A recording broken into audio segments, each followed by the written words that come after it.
mga mima, ayan isang magandang tanghali po sa lahat.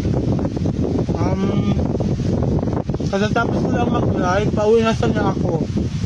Kaso nga lang, biglang dumating si nanay, dala-dala itong aking kanin, kaya hindi na ako umuwi.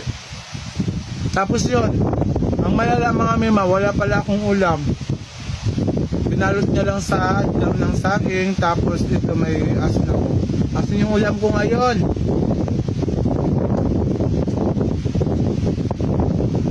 Ayaw ko na sanang kumain. Kaso lang, parang nakukonsensya man ako, naglakad siya lang sa kainitan, napagkalayo-layo para lang ihatid yung kanin ko, tapos hindi ko kakainin, di ba? Nakakakonsensya yun, malala. Lalo pa pinaghirapan ng magulang. Di ba?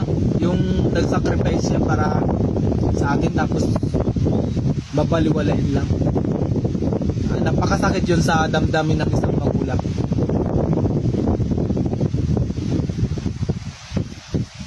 Tara, kain tayo mga mima.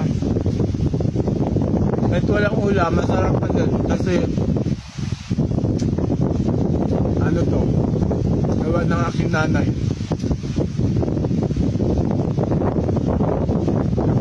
Babalik pa ako mamaya